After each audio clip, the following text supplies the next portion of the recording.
the other interesting thing is this is not just the case in New York City. See, Texas has bused over 35,000 migrants to D.C., New York, Chicago, Philadelphia, Denver, L.A. D.C., they sent 1,100. In New York City, they sent 11,300 to D.C., 13,000 to New York, 6,700 to Chicago, 2,600 to Philadelphia, 1,000 to Denver, and 480 to L.A.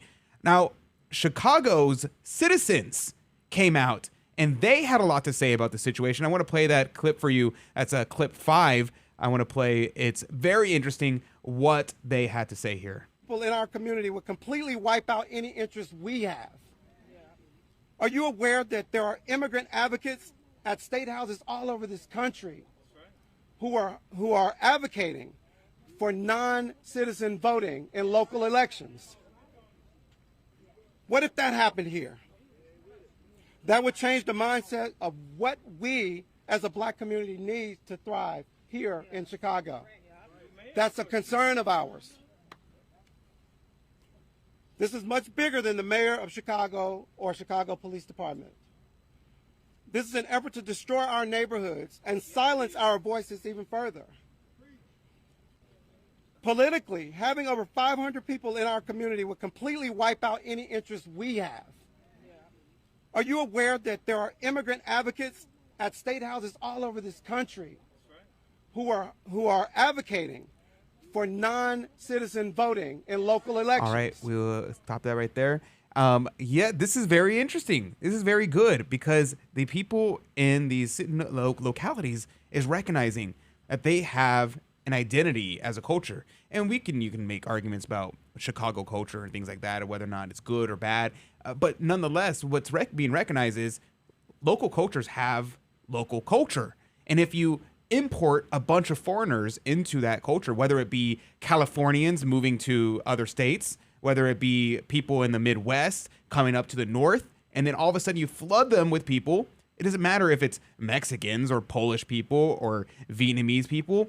It's going to change the culture. And that's what they're realizing. They're saying, oh my goodness, there's a bunch of people that don't share our values, have different values than we do, have different interests than we do, who don't speak our language. And now they're going to be having a massive, massive voting block in our community. So what do we do about that?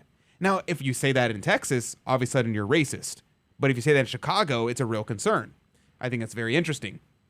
Now, the last thing I want to say about this is the question, morally speaking, relating to the Catholic faith. Because many people will say, well, that's all good and all, but we as Catholics have to support immigration. Show me where it says that. Where has church teaching ever said that we have to do that? It does not say that.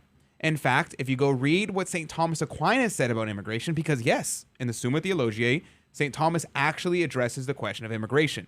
He says that countries have a right to be able to make their own laws in regards to immigration.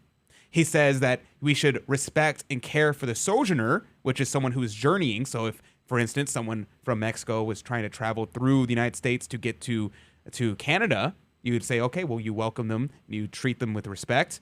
And of course, we have the duty to respect the human dignity of all people, of course, but we have a right to our laws. And the immigrant has a duty. This is what most people forget, is that rights and duties go together. If you have a right to something, there's a corresponding duty. And if we have a right to take care of the immigrant who comes in, they have a duty to respect our laws. But the key law is our immigration law, to come into our country legally. Then you receive the rights that you deserve. Obviously, we don't want to abuse people, but we have to enforce our laws. This is a Catholic teaching. This is what St. Thomas Aquinas taught. It is not against Catholic teaching to say we have to restrict immigration. It is not against Catholic teaching to say that we have to enforce our laws. And it is not against Catholic teaching to say that immigrants have a duty to obey the laws of the country they are coming into. So much more could be said about the immigration topic, and much more will be said